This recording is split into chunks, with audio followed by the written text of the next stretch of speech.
Okay, let's turn to the big fuss, as we are calling it, the controversy of the day over the meat ban. Now, a day after the Bombay High Court stepped in and parties like the MNS and Shiv Sena staged protests, the order to ban sale of meat in Mumbai has been reduced to 2 days. The government has clearly climbed down. The ban, though, is not restricted, remember, to Mumbai. 3 other BJP-ruled states have also now decided to go ahead and implement the meat ban, adding to the raging social and political outrage over the issue.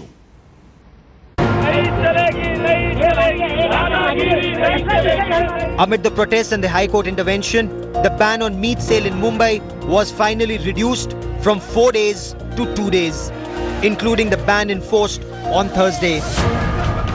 This ban is illegal, unconstitutional. It's against the fundamental rights of the citizens to enjoy the food they wish to eat. It's also against the fundamental rights of the traders who were selling this meat. But the Bombay High Court expressed concerns over the remaining day of ban on the 17th of September, adjourning the matter for the next hearing on Monday. Hearing the petition of the mutton traders, the High Court pulled up the state government and the Brihan Mumbai Municipal Corporation for neglecting sentiments of general public for a particular community, raising questions over lack of uniform policy for different corporations.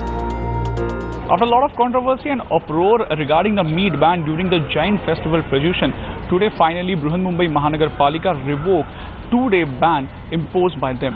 Now all eyes will be on 14th of this month, where Bombay High Court will hear the petition to revoke the ban imposed by state government on 17th of this month. Before the controversy over meat ban may die down in Maharashtra, 3 more BJP-ruled states issued orders against the sale of meat during festivals.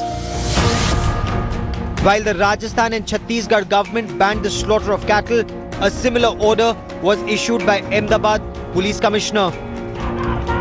This while the political parties, including ally the Shiv Sena, took on the meat ban order. अरे नसते उद्योग सांगितले कोणी तुम्हाला? हे असले काय मांस विक्री वगैरे बंद काही प्रकार होणार नाही. त्याशी तुम्हाला त्याशी 2 दिवसापूर्वी सांगितलं होतं या सगळ्या गोष्टी. हे सगळं या सगळ्या गोष्टी सुरू राहणार आणि जे लोक विक्री करत असतील त्या सगळ्या लोकांना आमचे लोक प्रोटेक्शन देतील. ये हमारे जैन भाई है, अल्पसंख्याक है, लेकिन आप अपने खाने पीने की आदतें दूसरे के ऊपर थोपने की कोशिश मत करो. In Mumbai, the BMC was apparently forced to reduce the ban order after the High Court stepped in. It remains to be seen how the controversy unfolds in the other states. With Mayuresh Ganpate and Mustafa Sheikh, Bureau Report, India Today. And as the meat ban now spreads to more states, the big question, is it legally sustainable? Joining me now, Justice Markende Katju, former judge of the Supreme Court who had passed the original order which had endorsed the ban which had been imposed in the Ahmedabad municipality a few years ago. And also joining me, Aryama Sundaram, senior Supreme Court counsel. Appreciate both of you joining us. Justice Katju, on hindsight today, do you believe that you made a mistake endorsing this ban, because you've really unleashed, in a sense, you've opened the floodgates, is what many would argue today. And today the Bombay High Court has made it clear that such bans can be arbitrary and discriminatory. Do you still defend your judgment in the Ahmedabad municipality case, endorsing a ban on meat? I do not either defend it or oppose it. I have given the judgment. It is for others to defend it or oppose it. I cannot claim infallibility. I am also a human being. It is possible I made a mistake, but I'll tell you what was in my mind when I gave that judgment. You see, after hearing the counsel's we reserve judgment, and for several weeks I could not make up my mind what would be the correct judgment in this case. On the one hand, because I am a supporter of liberty, I thought let anybody eat whatever he wants to. But ultimately, 2 factors prevailed. And before I mention those factors, let me tell you that there is no such thing as absolute freedom. Every freedom is subject to reasonable restrictions. Sir, I take that, And but can you tell me specifically what was the driving principle? What was the driving principle that told you that this ban was sustainable? If you permit me to speak, I would have told you immediately. Yes. Don't interrupt me, let me speak. Yes. See, two factors made me decide that this was a reasonable restriction.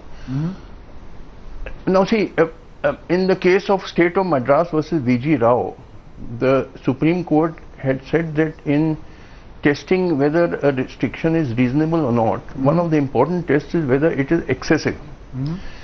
And what I thought was 9 days in a year, and particularly when this has been going on for many years, is a short period. It is not excessive. Supposing it had been the ban on meat sale had been for 3 months or 6 months, I would definitely have struck it down. Yes. But I thought that 9 days, and this has been going on for many years, it is a reasonable restriction. If, for example, in Justice Kajju, hold on. Justice Kajju, I've got your judgment. The reason I'm interrupting you, I've got your judgment. I have limited time. Yes, one of the issues you raised that the restriction was for a short period of 9 days.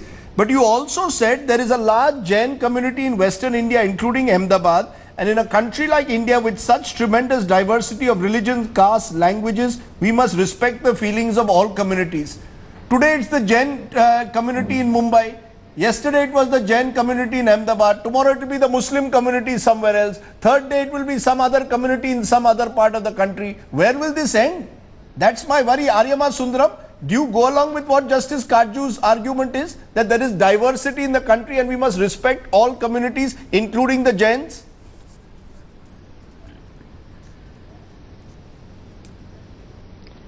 In fact, I agree with the first part of it, which is diversity in the country, whereby we must respect everybody else's own rights, which is exactly why I am totally against this ban. And I feel such a ban goes against that very principle.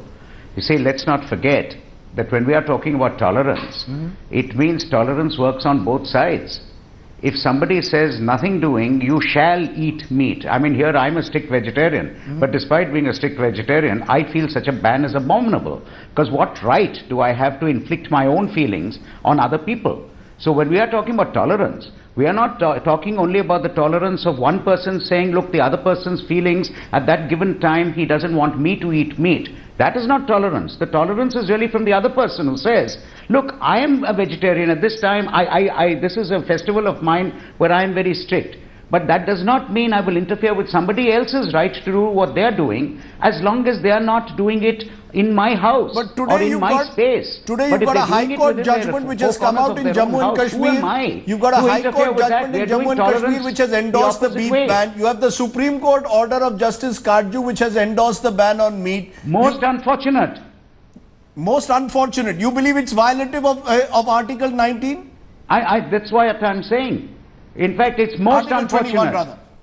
I think it's not a question of 19 alone. I feel it hits at the very right of privacy, my very right to live life the way I choose, as long as I don't tread on against any law. Where is the right of privacy? Where is the right of privacy defined in the Constitution? What I do. Where is the right of privacy defined in the Constitution?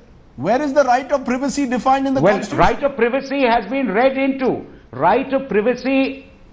To answer you, the right of privacy has been read into Article 21. We are not even talking about Article 19. We are talking about Article 21. The right to privacy has been read in there. We are again not talking about Article 19. Let's look at Article 14. Arbitrary, capricious, whimsical. Surely it is discriminatory to say that because I want to protect X and take care of his and to be tolerant to him, I should encourage his intolerance to somebody else. And where is the logic of it? I'm sorry, I don't see the legal fundamental logic of it. In fact, what Justice Kajju's judgment, like he himself says, and very rightly, because Justice Kajju is known as a person who believes in liberty, he is a person who believes in these concepts, he feels that he passed the judgment only from a point of reasonableness of the restriction. My point is, the reasonableness of the restriction may come in for Article 19, but I do believe Article 14 is also involved, where a restriction can only be based if it has a nexus to an object to be achieved. So what is your object to be achieved? Therefore, Justice Karju, and therefore intrude on somebody else. Tolerance runs like a thread through our constitution, to quote Channappa Reddy. Therefore, Justice Karju, I come back to where I started. Do you believe in hindsight, maybe you got this judgment wrong? Maybe this judgment, as I said, has opened the floodgates for everyone tomorrow to say my sentiments are hurt and therefore there should be a ban, which, as Aryama Sundaram points out, could be violative of Article 21, Article 14 and Article 19. Listen, first of all, Mr. Aryama Sundaram is senior enough to know that precedents are not to be applied mechanically and like a Euclid's formula. Even one distinction in facts makes the precedent inapplicable. In the case of Hinsa Virodhak Sangh, firstly, that ban for 9 days had been not newly introduced, it had been continuing for many years. And coupled with the fact that it was only for 9 days, made me decide that all right, since it has been going on for many years and it is only for 9 days, we will sustain the ban. If either of those conditions were absent, that supposing it had been newly introduced, or supposing the ban had been for 3 months or 6 months, then that precedent will not apply. So, but you know, when you consider, 1 minute, let me complete. No, I take your 9-day argument. I am raising the issue of sentiment. You essentially also use the word sentiment. My worry is that the manner in which you framed this judgment in the Supreme Court has opened the floodgates, I repeat, for every community in this country to claim my sentiments are hurt tomorrow, and this will lead to appeasement of the kind that we are seeing. Do you regret the judgment, yes or no? No, I don't. I have told you 3 times, no, please don't keep on asking this question. I have just told you that the judgment was given in view of the fact, yes, that sentiment was one of the considerations, but also that this restriction for 9 days had been going on for many years in Ahmedabad.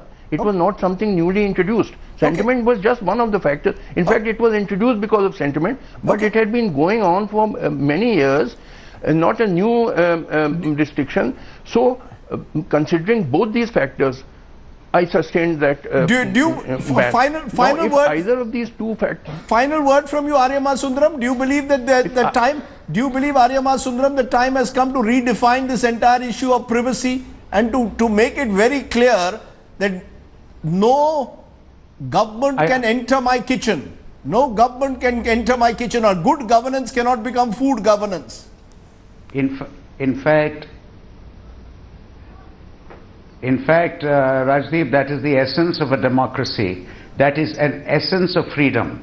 The essence of freedom is, as long as I do not misuse my liberty by encroaching on other people's rights, as long as I don't break any fair law and any law which has been laid down, as long as I otherwise act constitutionally, a person is allowed his own growth. My whole worry is, like Justice Gaju has just correctly said one thing, he said it was given in a given facts. The unfortunate thing is, using that as a precedent, it can become a huge tool of misuse. And the last thing I ever want is a police state.